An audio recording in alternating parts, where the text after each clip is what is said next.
வணக்கம் and welcome to the show மஞ்சள் வெயில் மாலை.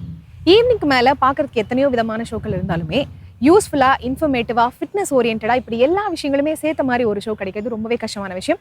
அந்த மாதிரி ஒரு ஷோ தான் நம்மளோட ஷோ. ரொம்ப யூஸ்ஃபுல்லான விஷயங்கள் நிறைய ஒவ்வொரு நாளும் கொடுத்துட்டே வரும். அந்த வகையில இன்னைக்கு என்னென்ன விஷயங்கள் பார்க்க போறோம் அப்படிங்கறத பார்க்கலாம்.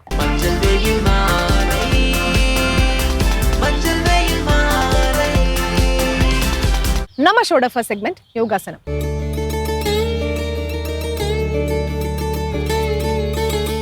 இன்னைக்கு பாத்தீங்க அப்படின்னா நிறைய பேருக்கு இருக்கக்கூடிய ஒரு முக்கியமான பிரச்சனை மன அழுத்தம் தான். நமக்குள்ள இருக்கிற பாரங்களை எப்படி செக்ரிகேட் பண்ணணும், எப்படி லைஃபை பிளான் பண்ணி வாழணும் அப்படின்னு தெரியாம நிறைய பேர் மன அழுத்தத்துக்குள்ள சிக்கி தவிக்கிறாங்க. இதை தாண்டி வரதுக்காக சைக்காட்டிஸ்ட் பல பேர் போய் பார்க்குற விஷயங்களையும் நம்ம கேள்விப்பட்டிருப்போம். ஸோ இன்னைக்கு இந்த யோகா போஸ்டர்ல இவங்க என்ன சொல்லி கொடுக்க போறாங்க அப்படிங்கிறத பார்க்கலாமா வாங்க. அனைவருக்கும் வணக்கம். இன்றைய யோகா பகுதியில் நம்ம பார்க்கக்கூடிய ஆசனம் திரியங்க முக ஏகபாத பச்சி மோட்டாசனா. உங்களுக்கு அந்த பேரை பார்த்து அப்படியே பெருசாக இருக்கிற மாதிரி பார்த்து நீங்கள் பயந்துடாதீங்க. ஒன்றும் இல்லை, அதை அப்படியே ஸ்ப்ளிட் பண்ணிவிட்டு நம்ம அர்த்தம் புரிஞ்சிட்டோம்னா உங்களுக்கு ஈஸியாகும். திரியங்க அப்படின்னா 3 அங்கங்கள். முகன்னா முகம், அதான் அங்கங்கள். முகம்னா முகம், ஏக்கன்னா 1, பாதம்னா கால், பச்சி மோட்டாசனா ஆசனா பண்ணுவோம் இல்லையா, அந்த மாதிரி வரும். திரியங்க முக ஏக பாத பச்சி மோட்டாசனா எப்படி பண்ணுறதுன்னு பார்க்கலாம் வாங்க. திரியங்க முக ஏக பாத பச்சி மோட்டாசனாவோட பயிற்சி ஆசனங்கள் பார்த்துடலாம். தண்டாசனால உட்காந்துக்கோங்க. ஆழ்ந்த மூச்சு உள்ளே இழுத்து வெளியே விடலாம். இதுக்கு பயிற்சி ஆசனம் ஜானு சிரசாசனம். ஒன்றும் இல்லை, ஒரு காலை நீட்டிட்டு ஒரு காலை மடிக்க போகிறோம். இந்த பக்கமாக நல்லா மடித்து வச்சுக்கோங்க. மடித்து வச்சுட்டு இந்த கால் நல்லா நேராக நீட்டிக்கோங்க. டோஸ் மேலே நோக்கி இருக்கணும். இப்போ கைகளை மேல் நோக்கி தூக்குறோம். நல்ல மூச்சு உள்ளே இழுத்துட்டு கீழே வரும்போது இதில் இருக்கலாம். 1 2 3 4 5 6 7 8 9 10.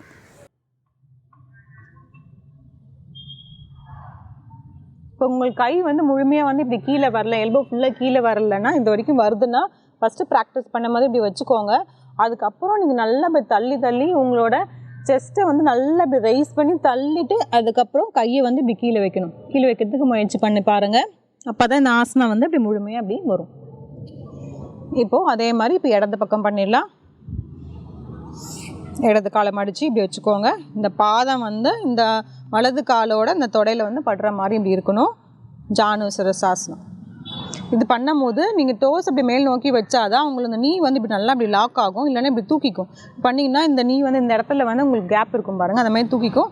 அந்த மாதிரி இல்லாமல் இப்படி நேராக இப்படி வைக்கணும். கைகளை மேல் நோக்கி நல்லா உயர்த்திட்டு மூச்சு நல்லா இழுத்துட்டு இதில் இருக்கலாம். 1 2 3 4 5 6 7 8 9 10. தளர்த்திக்கலாம்.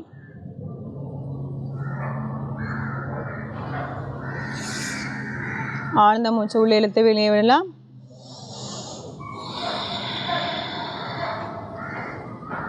இப்போது பயிற்சி ஆசனம் 2 பச்சி மோட்டாசனம் நம்ம பண்ண போகிறோம். அதே தான் இப்போ ஒரு கால் மடக்கி வச்சுட்டு பண்ணோம். இது 2 காலுமே நீட்டி வச்சுட்டு பண்ண போகிறோம். அவ்வளோதான். கையில் மேல் நோக்கி தூக்கிக்கோங்க. மூச்சை இழுத்துட்டு கீழே வரும்போது மூச்சை விட்டுருங்க. இதில் இருக்கலாம். 1 2 3 4 5 6 7 8 9 10. தளர்த்திக்கலாம். ஆழ்ந்த மூச்சு உள்ளே இழுத்து வெளியே விடலாம்.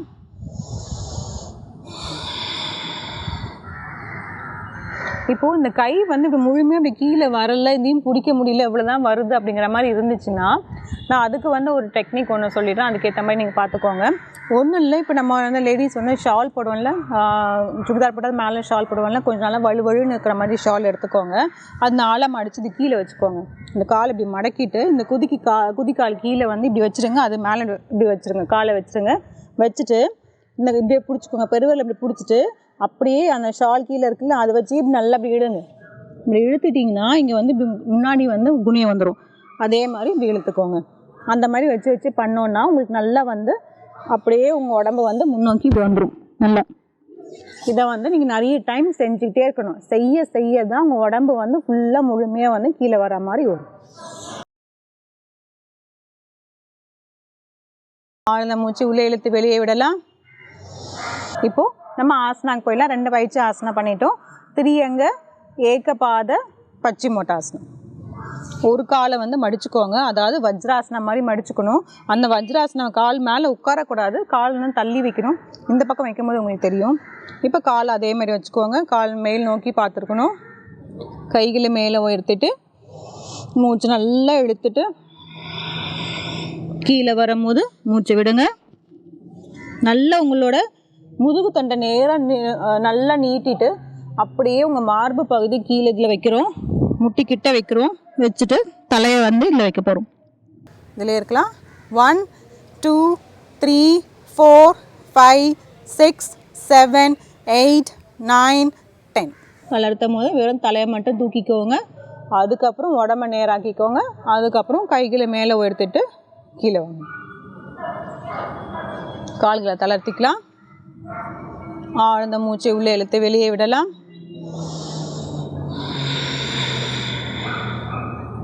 இப்போ அப்படியே வந்து நம்ம இடது பக்கம் செய்ய போகிறோம். கால்களை மடக்கிக்கிறோம். மடக்கிட்டு இப்படி வைக்க போகிறோம், வெளியில் வைக்க போகிறோம். இந்த மேலே வந்து உட்காரக்கூடாது. ஏறி உட்காந்திங்கன்னா உங்களுக்கு அந்த அலைன்மெண்ட் மாறிடும். ஒன்று ஏற்றமாக இருக்கும், ஒன்று இறக்கமாக இருக்கும். அதனால சமமாக உட்காரதுக்காக நம்ம கால் வந்து இப்படி வைக்க போகிறோம். நல்லா வச்சுக்கோங்க. இப்படி வைக்கும் போது உங்களுக்கு கஷ்டமாக இருந்துச்சுன்னா இது கீழே வந்து ஏதாவது வந்து தலைகாணியோ இல்லை பெட்ஷீட்டோ மடித்து இதுக்குள்ளே வைக்கிறதுனா நீங்கள் வைக்கிறதுலாம் வச்சுக்கலாம். இப்போது அதே மாதிரி இந்த 2 காலும் சேர்ந்துருக்கணும். இப்படி கேப்பெல்லாம் வைக்காமல் 2 காலும் சேர்ந்து இப்படி வச்சுக்கோங்க. 2 முட்டிக்கு 2 முட்டியும் சேர்ந்தாப்பில் வர மாதிரி வச்சுக்கோங்க. இப்போது கைகளை மேலே உயர்த்துறோம். மூச்சை இழுத்துக்கிட்டே இதில் வரும்போது மூச்சை விடுறோம். இந்த பேர் வரும்போது பிடிச்சிக்கோங்க. நல்லா நிமிர்ந்துட்டு அப்படியே வந்து நல்லா எக்ஸ்டெண்ட் பண்ணி விடுவோம். இதில் இருக்கலாம். 1 2 3 4 5 6 7 8 9 10. தளர்த்திக்கலாம். இந்த காலையும் தளர்த்திக்கலாம். ஆழ்ந்த மூச்சு உள்ளே இழுத்து வெளியே விடலாம்.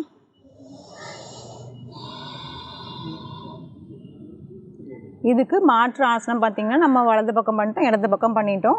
அதனால் இப்போ கால்கள் மடக்கி வைக்கும் போது இந்த இடத்துல கொஞ்சம் வலி ஏற்படும். இந்த ஆங்கிள் கிட்ட இல்லைன்னா இந்த இடத்துல வந்து கொஞ்சம் வலி ஏற்படும். அதனால் இப்படி வச்சுட்டு கொஞ்சம் இப்படி வந்து ரொட்டேஷன் மாதிரி இப்படி பண்ணுற மாதிரி பண்ணிட்டீங்கன்னா சரியாயிடும். இந்த ரொட்டேஷன் இப்படி ஃபுல்லாக ரொட்டேஷன் பண்ணும் போது நீ தூக்காமல் 2 நீயும் தூக்காமல் அப்படியே 2 காலும் சேர்த்து வச்சு பண்ண போகிறோம். அப்படியே இந்த இடது பக்கம் செய்ய போகிறோம். செஞ்சிட்டிங்கன்னா கால் வந்து நல்லா வந்து உங்களுக்கு ரிலாக்ஸ் ஆகிடும். இது திரியங்க முக ஏகபாத பச்சிமோட்டாசனம்.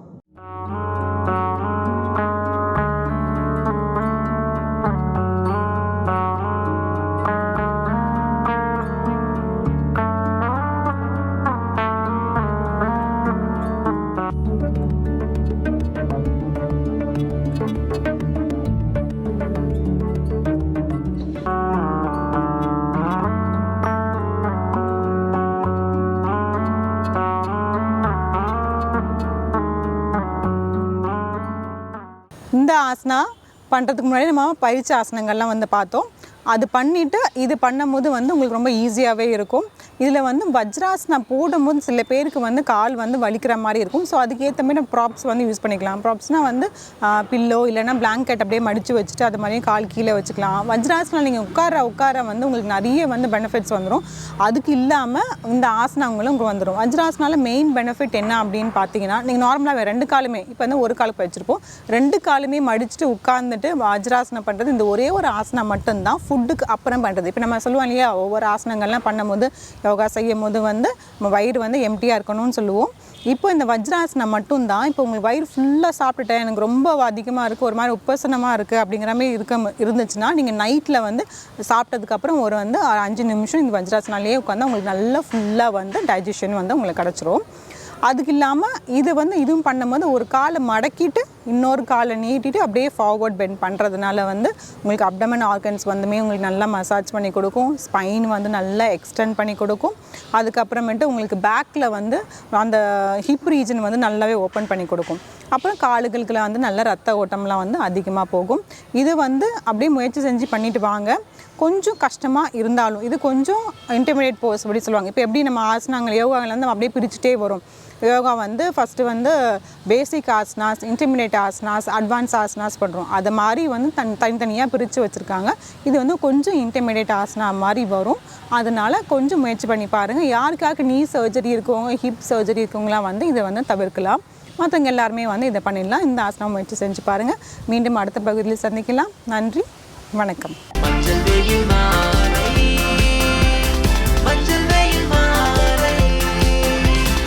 நம்ம ஷோட நெக்ஸ்ட் செக்மெண்ட் இங்கிலீஷ்ல பேசலாம். இங்கிலீஷ் அப்படிங்கிற ஒரு லாங்குவேஜ்ல நம்ம தெரிஞ்சுக்க வேண்டிய விஷயங்கள் எக்கச்சக்கமா இருக்குங்க. அதெல்லாம் ஒரு நாள்ல கண்டிப்பா நம்மளால தெரிஞ்சுக்க முடியாது. ஸோ அதனால தான் ஒவ்வொரு நாளும் நம்மளோட இந்த செக்மெண்ட்ல கொஞ்சம் கொஞ்சமா பிகினர்ஸ்க்காக ரொம்ப ஈஸியான விஷயங்களா எடுத்து இவர் சொல்லி கொடுத்துட்டு இருக்காரு. இன்னைக்கு இவர் என்ன சொல்லி கொடுக்க போறாரு அப்படிங்கிறத பார்க்க ரெடியா இருக்கீங்களா? வாங்க. இங்கிலீஷ்ல பேசலாங்கிற இந்த நிகழ்ச்சியில பிரசன்ட் டென்ஸ் தொடர்ந்து சூப்பரா நம்ம பார்த்துட்டு வரோம்.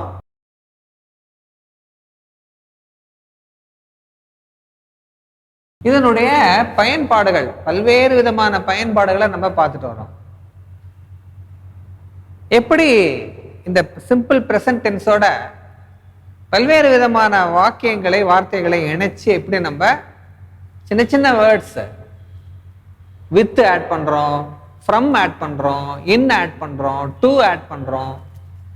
இந்த மாதிரி சின்ன சின்ன வேர்ட்ஸை மட்டும் நம்ம ஆட் பண்ணி எப்படி பேசலாம் அப்படிங்கிறத பார்க்குறோம் இல்லையா? ரவி மோகனுடன் படிக்கிறான்.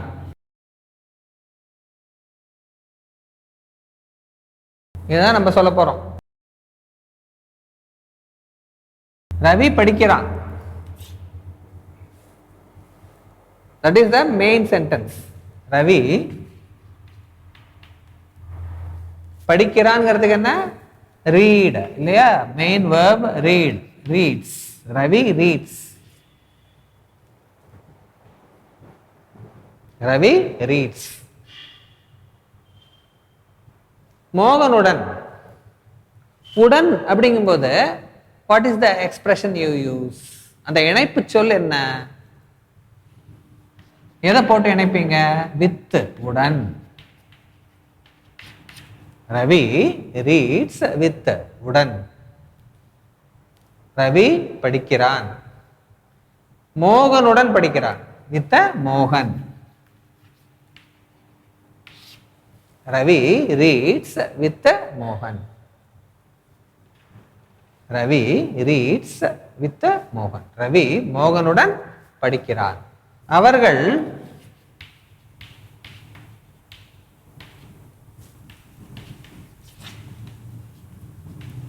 கல்லூரிக்கு போகிறார்கள்.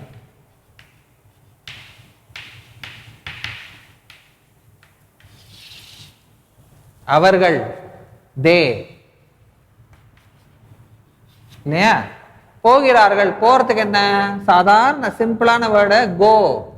தே கோ டு காலேஜ்.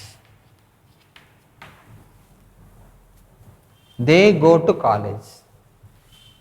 இதே அவன் அப்படிங்கும்போது he goes to college. They go to college. He goes to college. She goes to college. It goes to college. அது காலேஜுக்கு போகுது. அதெல்லாம் காலேஜுக்கு போகுமா அப்படின்னா போகுது. It goes to college. He, she, it எது வந்தாலுமே வெர்போட எஸ் நீங்க சேர்த்திக்கணும். இங்க வந்து you are using they. They வரும்போது வெர்போட எஸ் சேராது. So they go to college. He goes to college. She goes to college. My mother goes to college. Ravi goes to college. Mohan goes to college. Ravi reads. Mohan reads. My mother reads. He reads. She reads. They reads. எல்லாத்துக்குமே வந்து பார்த்தீங்கன்னா வெர்போட S சேர்ந்து. ப்ளூரலாக இருந்துச்சு அப்படின்னா subject, இந்த வெர்போட S வராது. Work in the lab. Teachers work in the lab. அறிவியல் ஆசிரியர்கள் ஆராய்ச்சி கூடத்திலே பணிபுரிகிறார்கள். Teachers work in the lab. He works in the lab. இங்கே இந்த எஸ் வருது அப்படின்னு பார்த்தீங்கன்னா he she இட்டுக்கு வரக்கூடிய இந்த எஸ். டீச்சர்ஸ் அப்படிங்கிறது ப்ளூரலா இருக்கிறதுனால இந்த ஒர்க்கோட எஸ் வராது. புரியுதுங்களா? Teachers work in the lab. he works in the lab. சில பேர் பார்த்தீங்கன்னா ரோட்ல வேகமா நடப்பாங்க, சில பேர் ரொம்ப மெதுவா நடப்பாங்க. அவங்க வேகமா நடக்கிறாங்க அப்படிங்கிறத எப்படி சொல்லுவீங்க? அவர்கள் நடக்கிறார்கள்.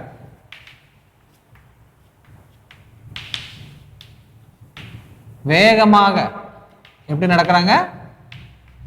வேகமாக. தே அவர்களுக்கு என்ன? தே. நடக்கிறாங்கிறதுக்கு very easy, walk. They walk. வேகமாகங்கிறதுக்கு என்ன? ஃபாஸ்ட் இல்லையா? ஃபாஸ்ட். They walk fast. ஃபாஸ்ட்லின்னு வராது. தே வாக் ஃபாஸ்ட்லி வராது.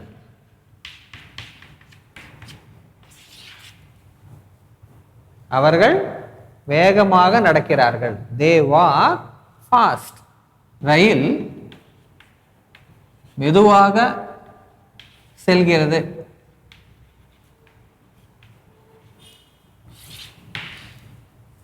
ரயில் மெதுவாக செல்கிறது. ரயில் ட்ரெயின் செல்கிறது. Go goes. மெதுவாக slowly goes slowly. Train goes slowly. They walk fast. The train goes slowly. ரயில் மெதுவாக செல்கிறது. ரயில் செல்கிறது. Train goes. அவர்கள் நடக்கிறார்கள். They walk. ட்ரெயின் எப்படி போகுது? மெதுவாக செல்கிறது. Goes slowly. They walk fast. வேகமாக. இந்த இடத்துல ட்ரெயின் கோஸ் ஸ்லோன்னு சொல்லக்கூடாது, ஸ்லோலி. ஸ்லோன்னு சொல்லும்போது ஸ்லோலி சொல்லணும்.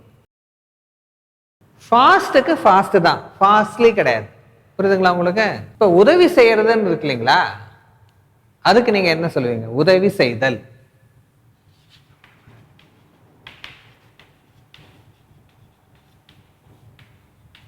அவன் உதவுகிறான் அப்பாவிற்கு. அவங்க அப்பாவிற்கு அவன் உதவுகிறான், ஹெல்ப் பண்றான் இல்லையா? இதை வந்து நீங்க எப்படி, how will you speak in English? How will you speak in English? எழுதி வச்சிருங்க. நெக்ஸ்ட் செஷன்ல நம்ம பார்ப்போம்.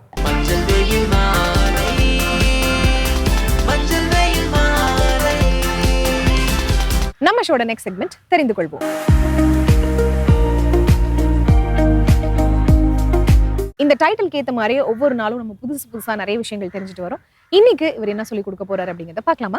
வாங்க. வசந்த் டிவி ரசிகர்கள் அனைவருக்கும் வணக்கம். இன்னைக்கு நம்மளுடைய தெரிந்து கொள்வோம் நிகழ்ச்சியில் நம்ம நிறைய விஷயங்களை தெரிஞ்சுக்க போகிறோம். ஆனால் ஒரே ஒரு விஷயம்ங்க, எப்போவுமே நம்ம வந்து கிரிஞ்சா ஒரு சில விஷயங்கள் ட்ரை பண்ணுவோம்ல, நாக்கால மூக்க தொடுறது, இந்த மாதிரி விஷயங்கள்லாம் ட்ரை பண்ணுவோம் இல்லையா? அப்படி இருக்கும்போது எல்லாராலையும் அவங்களுடைய எல்போ இருக்கு இல்லையா, இதை நாக்கால டச் பண்ணவே முடியாது அப்படின்னு சொல்கிறாங்க. ஸோ அந்த வரிசையில் இது ஒரு பெரிய கண்டுபிடிப்பு தான். நம்ம பரவாயில்ல, ஆனால் முதலையெல்லாம் இருக்கு இல்லையா, அதாவது crocodile, அந்த crocodileால அதோடைய நாக்கை வெளியவே நீட்ட முடியாதான். நீங்கள் கொஞ்சம் யோசிச்சு பாருங்க, எந்த ஒரு crocodile ஃபோட்டோலையும் அது நாக்கை வெளியே வச்சிருக்கிற மாதிரி உங்களால் பார்க்கவே முடியாது. எறா அப்படின்னு சொல்லி ஒரு மீன் இருக்கு இல்லையா, ஸோ அந்த எறால் எல்லாத்துக்குமே இதயம் எங்கே இருக்கும்? இங்கே இல்லை, தலையில் இருக்குமா. ஸோ கிட்னி அப்படிங்கிற மாதிரி எறால் எல்லாத்துக்குமே இதயம் தலையில் தான் இருக்குமா. பன்றிகள் எல்லாமே இருக்கு இல்லையா, இந்த பன்றிகள் எல்லாம் வானத்தை நோக்கி பார்க்கறது அப்படின்றது அதோடைய உடல் ரீதியாக சாத்தியமே இல்லை அப்படின்னு சொல்கிறாங்க. அதாவது பன்னி கழுத்தை தூக்கி நேராக வானத்தை பார்க்குற மாதிரி ஒரு ஃபோட்டோவை நீங்கள் பார்த்துருக்கவே முடியாது.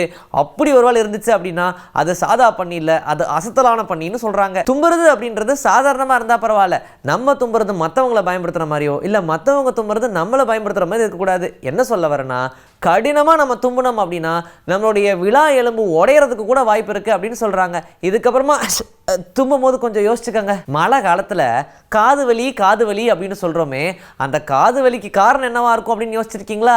ஹெட்செட் போடுறதா. நாம இப்போ 1 மணி நேரத்துக்கு தொடர்ச்சியாக நம்ம ஹெட்செட் போட்டுட்டு இருந்தோம்னா நம்ம காதில் இருக்கக்கூடிய பாக்டீரியா 700 மடங்கு வளர்றதுக்கு வாய்ப்பு இருக்கான். அப்போ பார்த்துக்கோங்க, 1 மடங்கே தாங்க முடியாது, 700 மடங்குனா எப்படி இருக்கும்? பெண்கள் யூஸ் பண்ணக்கூடிய லிப்ஸ்டிக் இருக்கு இல்லையா, அதில் ஒரு பூச்சியோடைய தான் கலக்கிறாங்க அப்படின்றத ஆல்ரெடி நம்ம பார்த்துருப்போம். பட் பூச்சி மட்டும் கிடையாது, நிறைய மீனுடைய செதில்கள் இருக்கு இல்லையா, அதை கூட கலந்து தான் அந்த ரசாயனத்தை வச்சு பெண்களுக்கு லிப்ஸ்டிக் பண்ணுறாங்கன்னு சொல்கிறாங்க. லிப்ஸ் இதுக்கப்புறமா கொஞ்சம் ஃபிஷியாக இருக்க போகுது. பூனைகள் போகக்கூடிய சிறுநீர் இருக்கு இல்லையா, அந்த சிறுநீர் இருட்டில் பார்க்கும்போது க்ளோ ஆகும்னு சொல்கிறாங்க. எல்லா பூனையும் அப்படியான்னு தெரில, பட் பூனைகளுடைய சிறுநீர் பொதுவாகவே கருப்பு இடத்துல க்ளோ ஆகும் அப்படின்னு சொல்கிறாங்க.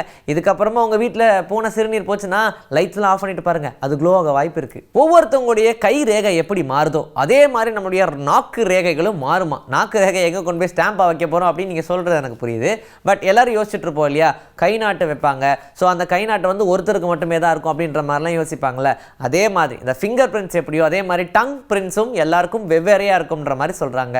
ஸோ இதுக்கப்புறமா கை பிஸியாக இருந்துச்சுன்னா நாக்கில் ஸ்டாம்ப் வச்சுட்டு போயிட்டே இருங்க. ரப்பர் பேண்ட் எல்லாத்தையுமே இழுத்து விளையாடுறது எல்லாருக்குமே பிடிக்கும். ஆனால் ரப்பர் பேண்ட் ஓரளவுக்கு இழுத்தோம்னா பிஞ்சு போயிடும். பட் லாங் லாஸ்டிங்காக வரக்கூடிய ரப்பர் பேண்ட் அப்படின்னு பார்த்தா ரப்பர் பேண்டை ஃப்ரீசரில் வச்சு ஃப்ரீஸ் பண்ணிட்டு யூஸ் பண்ணுங்க, அதுக்கப்புறம் உடையாது பிய்யாது அப்படின்னு சொல்கிறோம். அது என்ன உடையாது? இல்லை, ஃப்ரிட்ஜில் வச்சு உடனே எடுத்து பண்ணக்கூடாது, உடஞ்சி போயிடும்.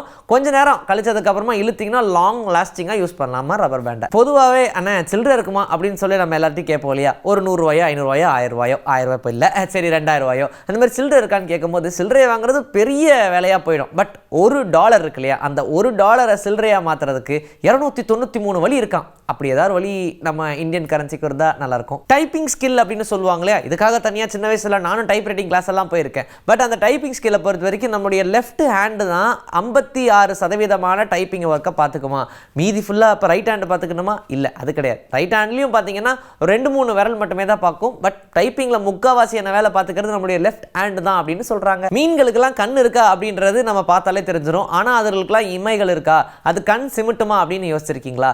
2 கண்களையுமே சிமிட்டக்கூடிய ஒரே மீன் அது சுறா மீன் தான் அப்படின்னு சொல்கிறாங்க. ஸோ சுறா மீன் கண்களை சிமிட்டும். DREMT, இது இங்கிலீஷில் பேசலாம் செக்மெண்ட் கிடையாது. இந்த ட்ரீம்ட் அப்படின்ற இந்த வார்த்தை மட்டுமே தான் MTயில் முடியக்கூடிய இங்கிலீஷில் ஒரே வார்த்தை அப்படின்ற மாதிரி சொல்கிறாங்க. பாதாம் இருக்கு இல்லையா, ஆல்மண்ட்ஸ், அது எல்லாமே பீச் ஃபேமிலியை சேர்ந்ததாம். ஸோ எல்லாருமே யோசிச்சுட்டு வந்திருப்போம் இப்போ ஏன் இந்த ட்ரை ஃப்ரூட் அப்படின்னு கூப்பிட்றாங்கன்னு. ஒரு பூனையோடைய காதில் 32 மசில்ஸ் இருக்குதாம், ஒரே ஒரு காதில். அப்போ 2 காதலன்னு கணக்கு போட்டால் 64 மசில்ஸ் இருக்கும். இதை நான் சொல்லி அவங்களுக்கு தெரியணும். ஆஸ்ட்ரிச் எல்லாம் இருக்கு இல்லையா, அந்த ஆஸ்ட்ரிச் எல்லாம் பார்க்கறதுக்கு எவ்வளோ பெருசாக இருக்கும், அதோடைய கண்கள் முதல்ல எவ்வளோ பெருசாக இருக்கும். பட் அதோடைய மூளையை விட அதோடைய கண்கள்லாம் ரொம்ப பெருசா. ஸோ இருக்கக்கூடிய உயிரினத்திலேயே தன்னுடைய மூளையை விட கண்கள் ரொம்ப பெருசாக இருக்கக்கூடியது ஆஸ்ட்ரிச் தான் அப்படின்னு சொல்கிறாங்க. புலிகளுக்கு வரக்கூடிய வரிகள்லாம் அது வெறும் ஹேர்ஸ் மட்டும் கிடையாது, ஸ்கின்னே அப்படி தானா. ஸோ நம்ம எல்லாம் நினச்சிட்டு இருக்கோம் அதோடைய ஃபர்ரு மட்டுமே அந்த கலர் அப்படின்னு நினச்சிட்டு இருக்கோம். ஃபர் மட்டும் கிடையாது, புலிக்கு மேலே இருக்கக்கூடிய தோல், அதனால தான் அது புலித்தோல் அப்படின்னு சொல்கிறாங்க. அதோடைய ஸ்கின்னோட கலரே அதுதான், அந்த டெக்ஸ்சருக்கு ஏற்ற மாதிரி தான் அந்த ஸ்ட்ரைப்ஸுமே வந்திருக்குமா. தூக்கம் அப்படின்றது பெரிய பிரச்சனையாக இருக்கும், ஆனால் அது ஒரு சில பேருக்கு மட்டும்தான். இந்த உலகத்தில் இருக்கிற முக்கால்வாசி பேர் இப்போ அடுத்த 7 நிமிஷத்தில் ஆழ்ந்த உறக்கத்துக்கு போயிடுறதா சயின்டிஸ்ட் எல்லாம் சொல்கிறாங்க. அப்போது தூக்கன்றது யாருக்கும் பிரச்சனை கிடையாது, தூங்குறதான் பிரச்சனையே. இன்றைக்கி நம்மளுடைய தெரிந்து கொள்வோம் நிகழ்ச்சியிலையும் நிறைய விஷயங்களை தெரிஞ்சுக்கிட்டோம். இதே மாதிரி ஒரு சூப்பரான நிகழ்ச்சியில் உங்களை நான் வந்து சந்திக்கிறேன். Until then, this is bye from Vijayashree. Take care. நம்ம ஷோட நெக்ஸ்ட் செக்மெண்ட் தினம் ஒரு தகவல்.